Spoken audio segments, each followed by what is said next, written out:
When I remarried, I didn't tell my new husband that the 3 stores I was managing were mine, and that turned out to be the right decision, because just one day after the wedding, I came home early because I was exhausted and caught him adjusting the dress of his little sister right on my own desk, and the 2 of them were planning to take over my 3 stores, just like the 3 victims before me. My name is Lauren Bennett. I'm 37 years old.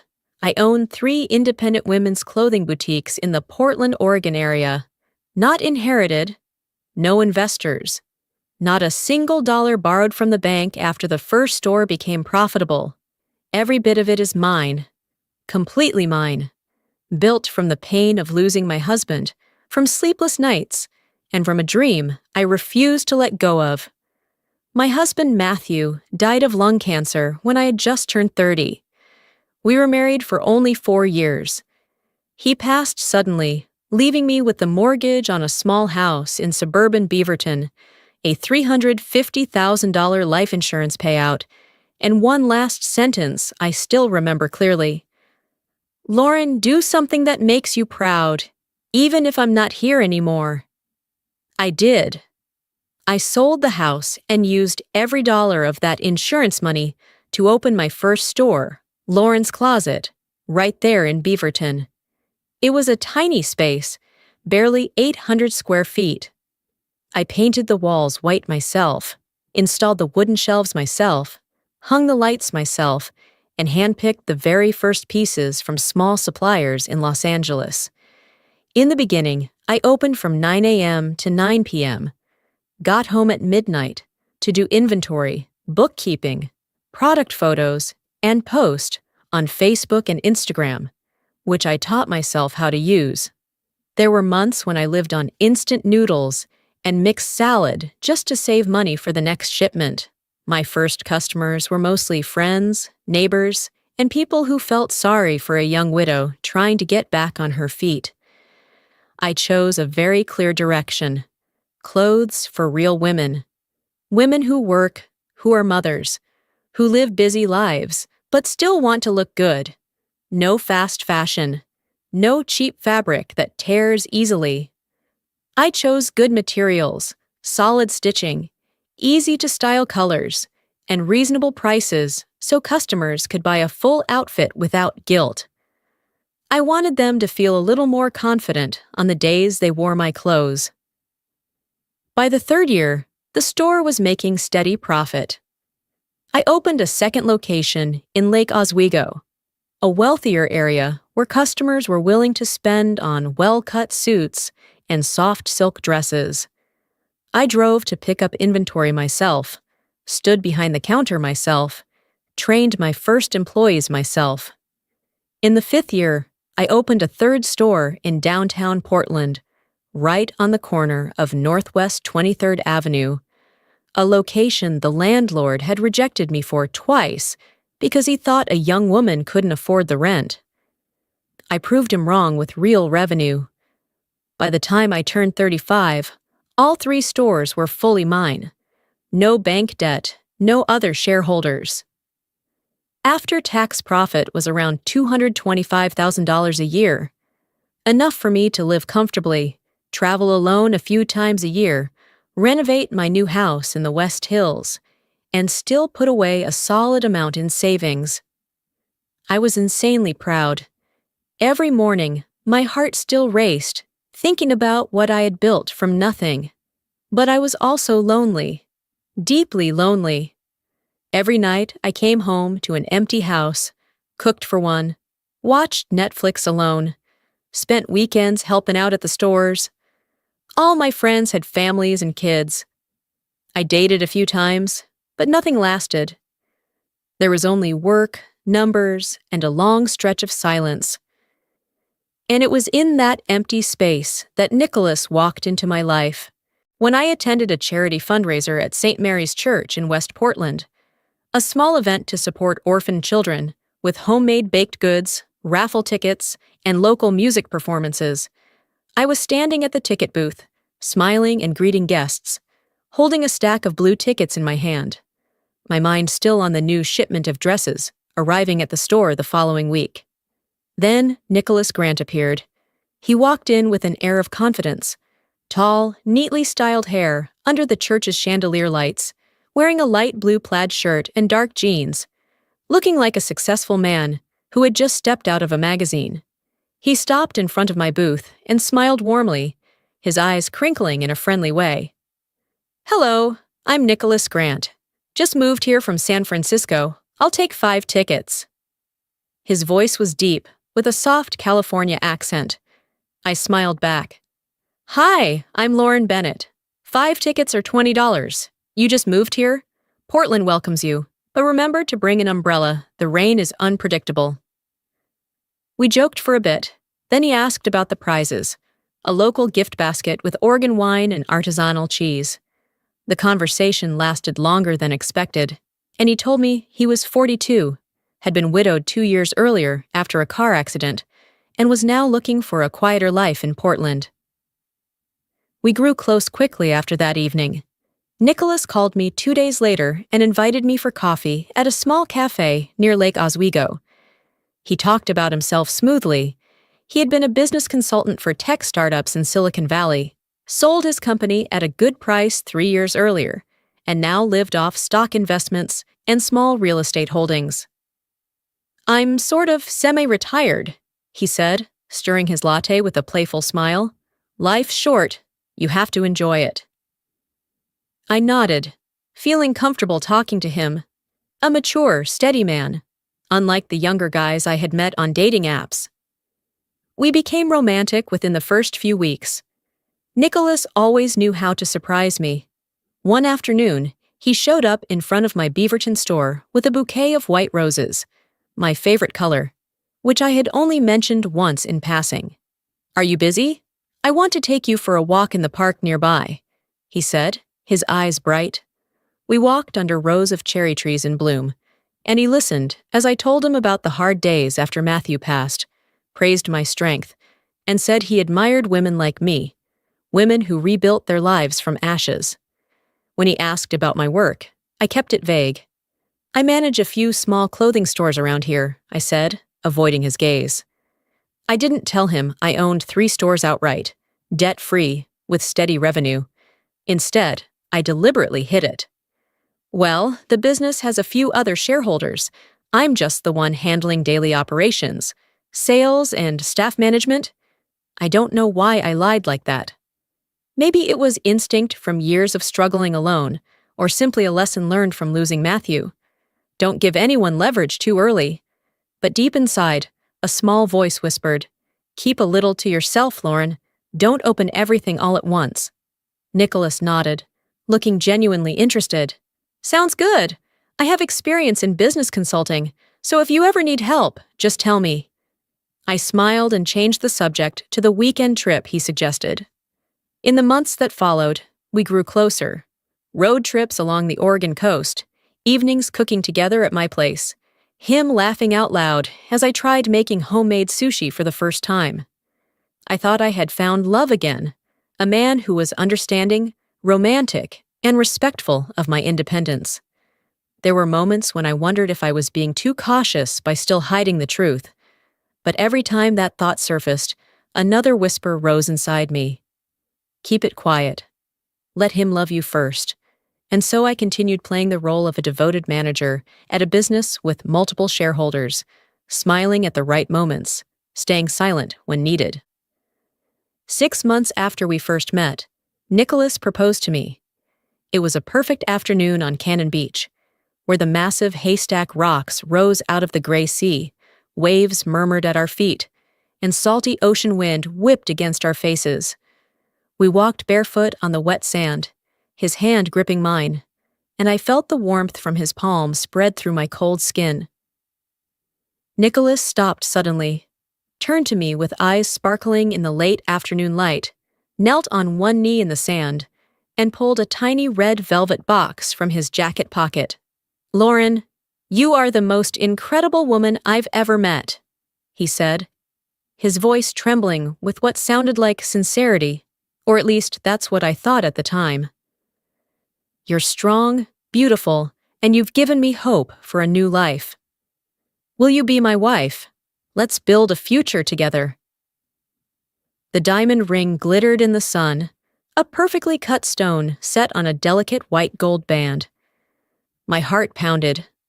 I nodded, and he stood up, wrapped his arms tightly around me, spinning me on the beach as the waves crashed into white foam around our feet. In that moment, I thought it was the happiest I had been since Matthew passed away. We planned the wedding for the following January, a small, intimate ceremony at St. Mary's Church, where we had met. The weeks that followed passed in the pleasant busyness of invitations and venues until another person entered the story. Jennifer, Nicholas's sister, 34, appeared at the first family dinner after the engagement. She arrived with Nicholas in a neat black dress, a smile that was friendly enough, eyes sharper than the smile. Jennifer shook my hand, complimented my store as having great taste, then sat down at the table as if she had long been comfortable in that role. She asked very polite questions, wrapped in a concerned tone.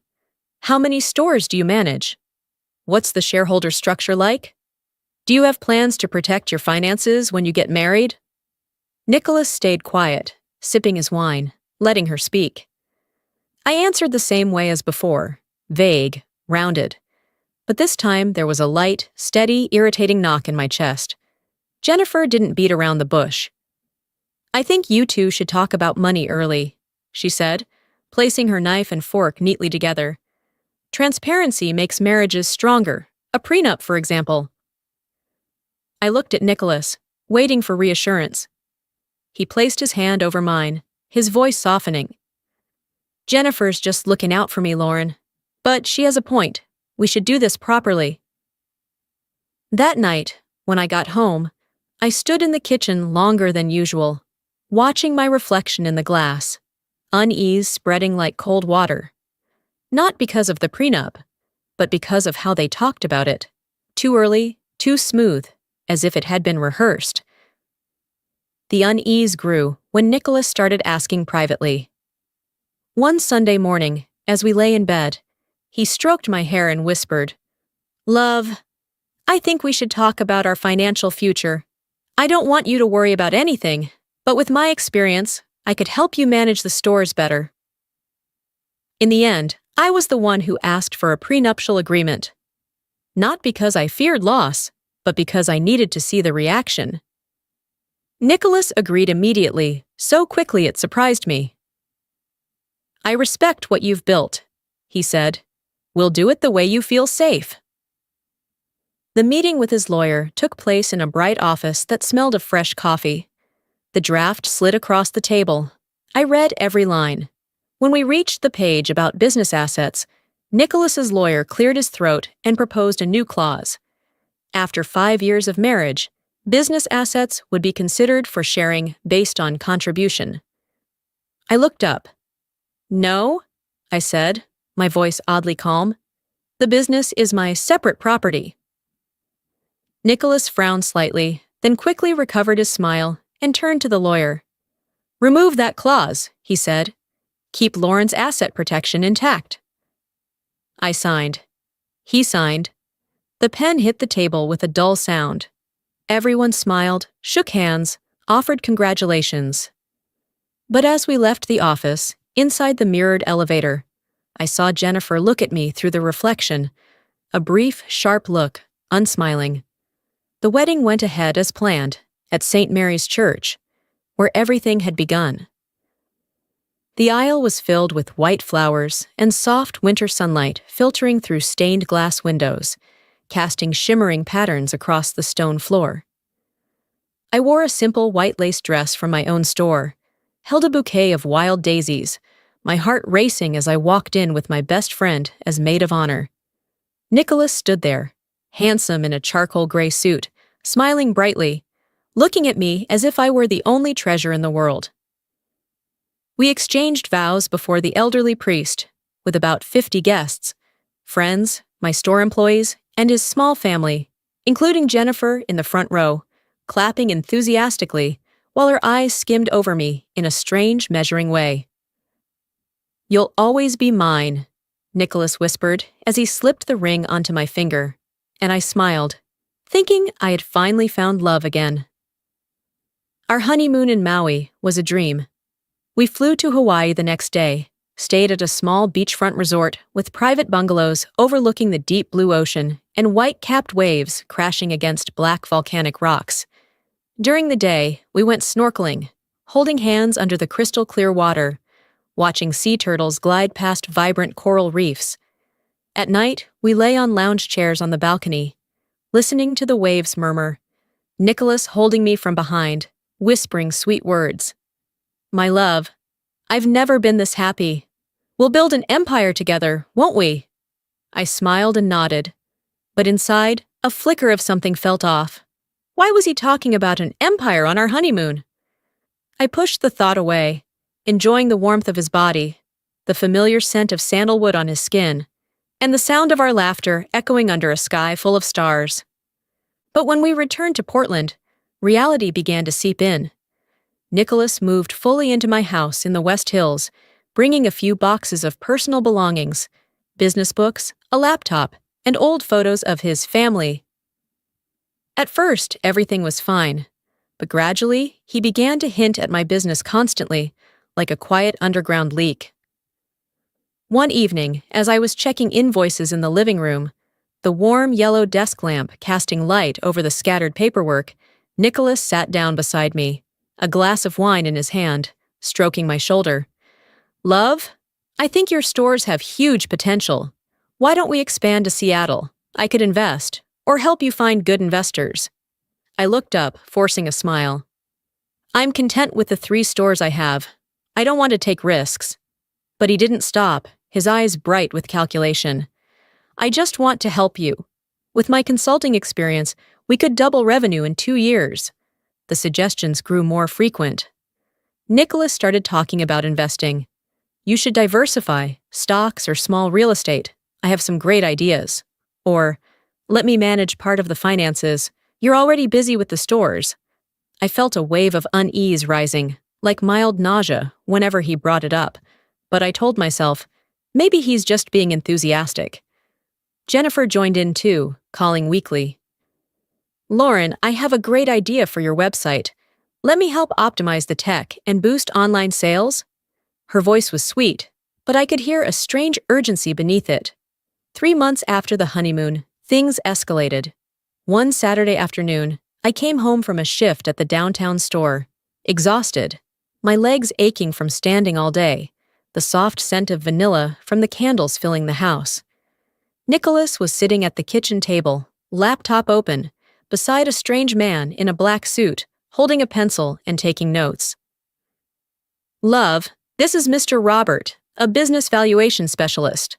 I invited him to take a quick look at your books, Nicholas said cheerfully, as if introducing a friend. I froze in the doorway, my bag dropping to the floor. My books? Why didn't you ask me first?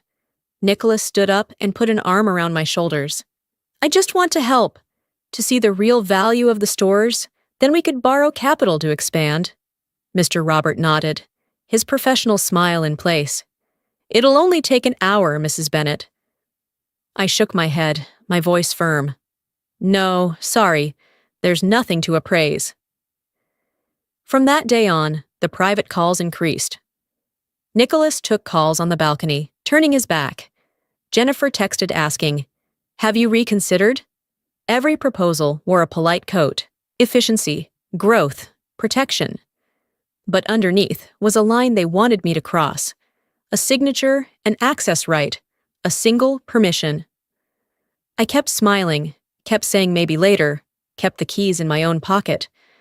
Not because I was stubborn, but because in that silence, I heard one thing very clearly.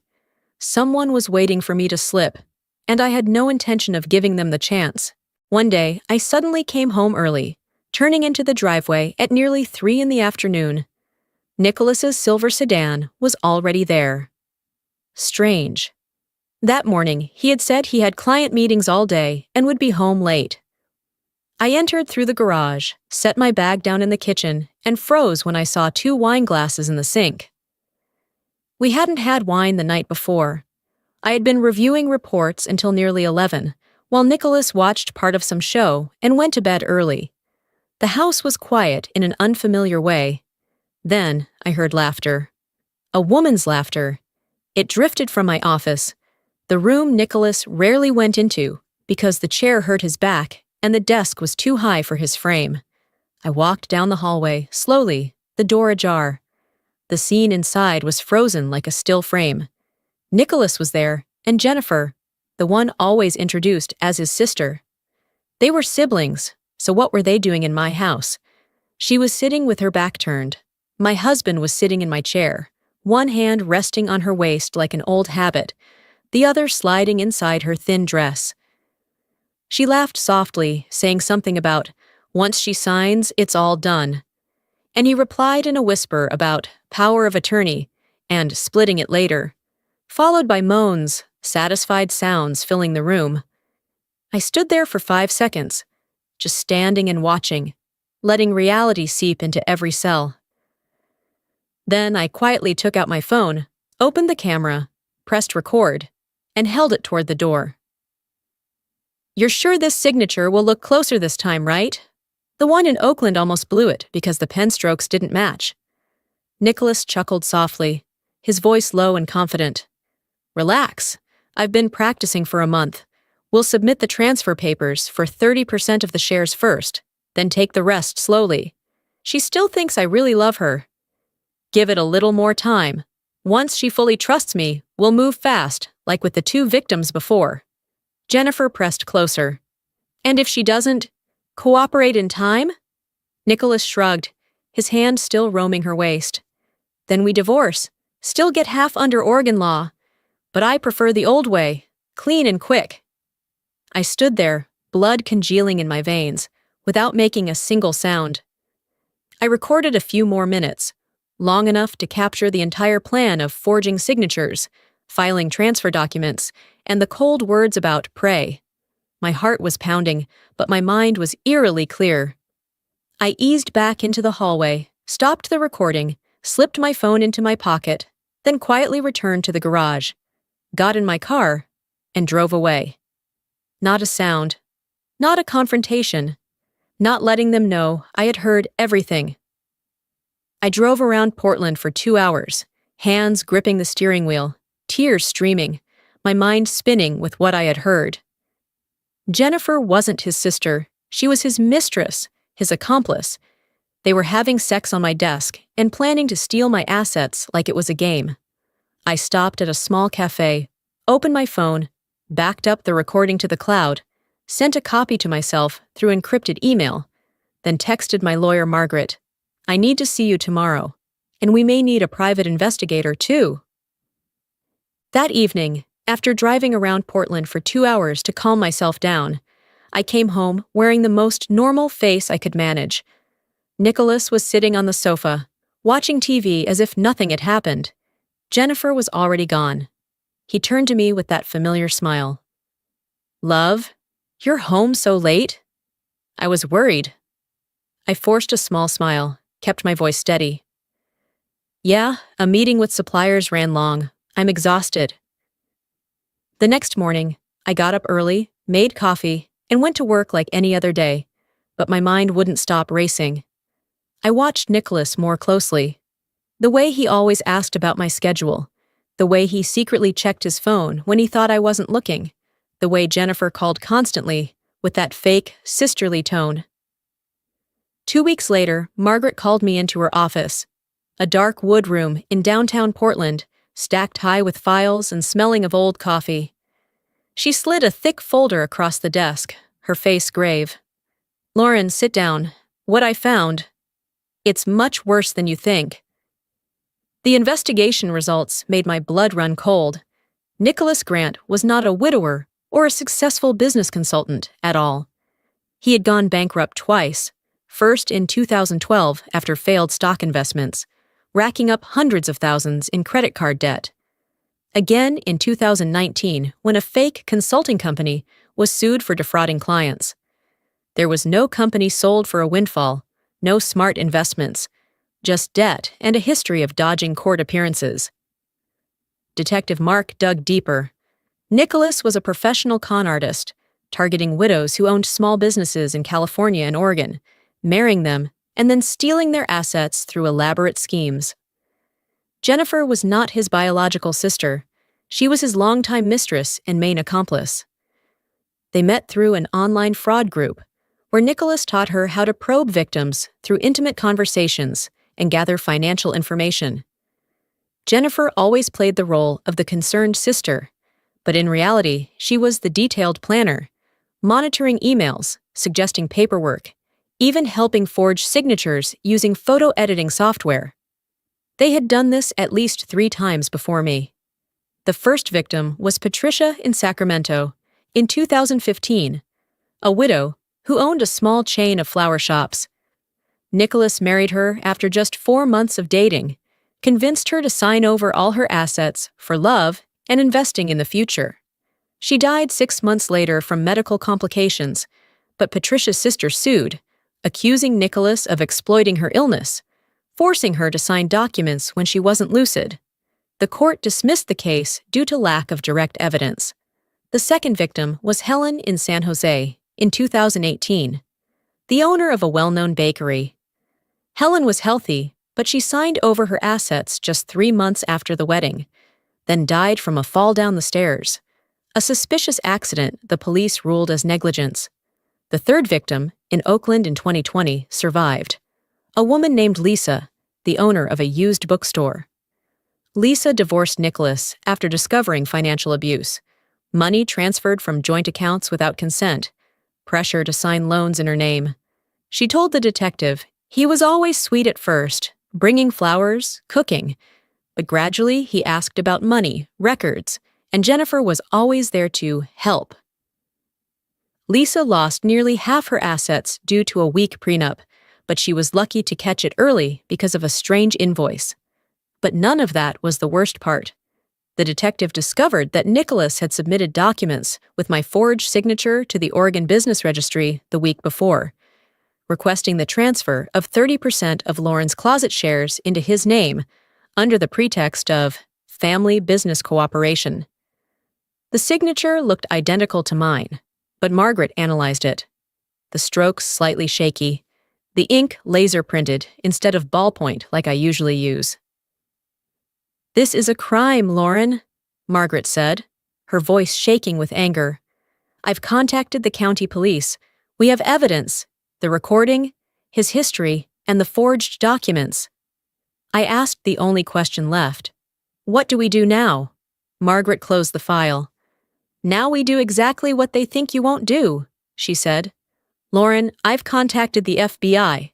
This is a federal crime because they operate across state lines. Agent Ryan will meet you this afternoon. But from now until they have enough to make arrests, you have to act normal. 6 weeks, Lauren. 6 weeks to gather more evidence. Log everything, calls, messages, strange behavior. Install hidden cameras if needed. Don't let them suspect anything." I left the office with a stack of papers in my bag, stepped out into the Portland midday sun, feeling like I had just stood up after a long fall. I wasn't angry. I was clear-headed. Because when the truth becomes clear enough, the choice is no longer emotional. It's strategic. The 6 weeks that followed were the longest stretch of my life, even though every day looked exactly like the one before it. I came home every evening with a practiced smile, hugged Nicholas as if nothing were wrong, while my mind spun with images of him and Jennifer in bed together. He still brought home flowers, cooked dinner, my favorite Italian pasta, bright red tomato sauce, and fragrant basil filling the kitchen. "Love, how was your day?" he asked, eyes shining under the warm kitchen light, his hand resting on my back. I smiled. "Fine. Just busy." I still nodded when Jennifer dropped by to visit her brother, smiled as they talked about future plans in voices full of goodwill. I learned to place my phone face down but keep the recorder on in my pocket. I wrote everything down in a thin notebook hidden behind the kitchen drawer. Dates, times, exact words, who spoke first, who followed. Small details became data, the way Nicholas urged me to review the power of attorney, the way Jennifer reminded me, "Don't forget to sign the addendum," the calls they took on the balcony, whispering just long enough to think I couldn't hear. At night, when Nicholas slept, I opened the notebook and rewrote every fragment of conversation so I wouldn't forget. I didn't argue, I didn't react, I observed. There were moments I had to step out of the bathroom just to breathe because my hands were shaking. There were dinners so quiet the sound of a knife touching a plate felt like metal scraping bone. But I kept the rhythm. I remembered Margaret's words. "They'll slip when they think you're at ease." And they did. Nicholas started talking more, growing more confident, referring to documents as already agreed. Jennifer sent long messages, step-by-step instructions to keep things smooth. I forwarded everything to Miller, with screenshots, with timestamps. Every Thursday evening, I got a short call. "That's enough. You're doing great. Keep going." The FBI guided me through Agent Ryan, a tall man with a calm, steady voice over the phone. "Mrs. Bennett, stay calm. Send us every message, every email. If he pressures you to sign anything, photograph it and decline politely." I followed instructions, recording details, dates, words, expressions. One evening, Nicholas spread a fresh stack of papers across the dining table, under the dim yellow light, pointing. "Sign here, love. Just authorizing me to handle this year's taxes. Easy." His hand trembled slightly, his eyes avoiding mine. I shook my head. "Let me review it carefully first."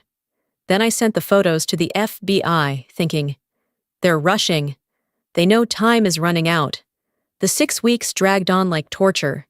I slept poorly, waking in the middle of the night from nightmares of losing my stores. But I held on, because I knew law enforcement was building a solid case, securing warrants, gathering statements from previous victims, tracking their suspicious transfers. Finally, the arrest day came. It was a Wednesday evening. I deliberately invited Jennifer over for dinner to celebrate our second wedding anniversary. A fake family meal with black pepper steak, fresh salad, and the red wine Nicholas liked. The table was set beautifully under flickering candlelight, the smell of roasted meat filling the room, but inside I was cold. Nicholas sat at the head of the table, smiling broadly. "Love, I'm so proud of you. We're going to grow the business together." Jennifer sat beside him in a tight red dress, giggling. "That's right, sis. I'll help you with everything." I nodded, my hand clenching the napkin under the table. Just as dessert, the smooth, creamy tiramisu, was served, the doorbell rang. I stood up to open the door, my heart pounding. 3 FBI agents in plain clothes stepped inside, badges glinting beneath their jackets. Everything happened too fast for me to think. Nicholas went pale, his wine glass shattering on the wooden floor, shards scattered under the wavering candlelight. "What is this? This is a mistake!" he shouted, jumping to his feet. Jennifer burst into tears, mascara streaking down her cheeks. The agents handcuffed them, read them their Miranda rights, while Nicholas looked at me with a searching expression. Not apology, but shock. Jennifer started talking rapidly, denying everything, then fell silent when an agent produced printed messages and the audio recordings. I stood by the dining table, both hands resting on the cold stone surface. No one asked if I was okay.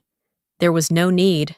As they led Nicholas and Jennifer outside, rain began to fall, soft, steady, the way it always does in Portland. I watched through the window as they were put into the car. The doors closed. The sound disappeared. The house returned to silence, but a different kind of silence. I went into the kitchen, made myself a hot cup of coffee, and for the first time in weeks, let out a long, slow breath. Not because I felt relieved, but because everything had finally moved in the direction I chose. The trial was nothing like people imagine. There were no long speeches, no dramatic tears, only time, slow, heavy, and truths laid out on the table in the proper order. I sat in the public gallery, wearing a severe black suit from my own store, watching Nicholas and Jennifer being led in wearing bright orange prison uniforms, handcuffs dangling, their faces hollow under the cold fluorescent lights of the Portland courtroom. Nicholas, once a well-groomed man with a warm smile, now scruffy, dark circles under his eyes, stared at me with burning hatred as he took his seat at the defendant's table. Jennifer beside him, hair tangled and unkempt. The prosecutor presented the evidence without mercy, the audio recording from my phone, Nicholas's cold voice discussing prey and forgery plans, emails between them detailing how to seize assets, testimony from Lisa in Oakland, her voice trembling on video. He destroyed my life, forced me to sign documents I didn't understand, then walked away with half my assets. The judge, a middle-aged woman with stern black-rimmed glasses, struck the gavel. The evidence is clear. This is not love. This is systematic crime. Nicholas shouted from the defense table. She's lying. I truly loved her. But no one believed him. The judge delivered the sentence, her voice echoing in the silent room. Nicholas Grant, 12 years in prison. Jennifer Lee, 8 years in prison. The defendants exploited the trust of lonely women to steal their property. The gavel fell like thunder, and they were led away, Nicholas turning to look at me one last time, muttering, "You'll regret this." But I looked straight back. "No. You will." I divorced Nicholas immediately after his arrest, just weeks after that fateful night. Margaret drafted the paperwork swiftly, and the divorce hearing proceeded smoothly under spring sunlight, filtering through the courtroom windows. The judge reviewed the prenup and nodded. The agreement is clear. Mrs. Bennett's premarital assets remain hers. The defendant is entitled to nothing. Nicholas, appearing from prison by video call, his face twisted. "You can't do this. We're married." But my lawyer cut him off. "The prenup was signed, Mr. Grant." I sat there, gripping the chair, a rush of freedom filling my chest. The divorce was finalized in just 3 months, fast, clean, and Nicholas walked away with nothing because of the ironclad prenup I had insisted on keeping intact. When the divorce papers were signed, I stepped out of the courthouse, golden sunlight washing over the busy streets of Portland, traffic noise swelling like a victory symphony. I took a deep breath, the smell of coffee drifting from a nearby cafe, and Lauren's Closet, 3 stores strong, still stood firm, customers still smiling as they tried on clothes, employees still calling me boss, with respect. Today, at 37, I'm still standing here, in the familiar space of Lauren's Closet in downtown Portland, where soft summer sunlight filters through the large glass windows, casting shimmering streaks of light over neatly arranged clothing racks. All 3 stores are still operating strongly. Last year's revenue surpassed $1.5 million, and I remain the sole owner. No debt, no partners, no sharing with anyone. Every morning, I wake up early, brew a hot cup of black coffee in my own kitchen, the sharp, bitter aroma spreading like a reminder that my days of freedom have returned. I drive to the first store in Beaverton, step into a space filled with the scent of new fabric and the light perfume of silk dresses hanging loosely. The staff greet me with bright smiles. "Boss, the new shipment is in. Absolutely stunning." And I nod, arranging each dress with my own hands, smoothing out the wrinkles, feeling a quiet peace flow through those ordinary movements. No more fear that someone is secretly calculating behind my back. No more sleepless nights fueled by doubt. My life now is a new beginning, light and free like the ocean wind that once swept across Cannon Beach, but without the pain it once carried. I still live alone in my West Hills house, but now that solitude has turned into peace. Evenings spent on the balcony, watching the city lights shimmer below the hill, holding a warm cup of tea, listening to the wind whisper through the cherry trees. No Nicholas, no Jennifer, just me with myself, and that makes me prouder than ever. I've even opened a small new branch in Bend, personally choosing the location, designing the interior with light wooden shelves and warm lighting, a place where customers can try on clothes in a space that feels like a small cafe. "This outfit looks amazing on me. Thank you so much," a middle-aged customer told me yesterday, and I smiled back. "I'm proud to help you feel more confident." Those are healing moments, reminders that I made it through, that I rose again from the ashes. I often think about other women out there, women like me, strong, yet sometimes vulnerable when it comes to love.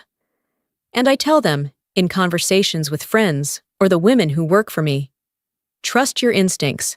When something feels off, don't ignore it. Protect what you've built, your business, your assets, or even just your heart. And don't be afraid to be cautious in love. Real love doesn't pressure you, doesn't pry, doesn't calculate. It allows you to remain yourself.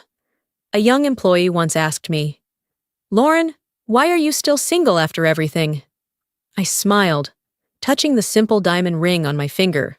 Not from Nicholas, but one I bought for myself. Because I'm free, I said. Free to love myself first. And now, as the sun sets, I stand alone by the store window, watching the hurried flow of people outside, knowing that I've healed. No more nightmares of loss, only peace. The peace of a woman who has learned to protect herself, who has found strength and independence, and who is ready for new beginnings without needing anyone to hold her hand. My self-made life isn't lonely. It's freedom. The freedom to breathe, to create, to love without fear. And if there's one final piece of advice I want to leave with anyone listening, it's this. Remember that in the long, winding journey of life, what you build with your own sweat and tears is your own castle, and the key to protecting it isn't blind love, but gentle clarity in the small secrets you keep for yourself.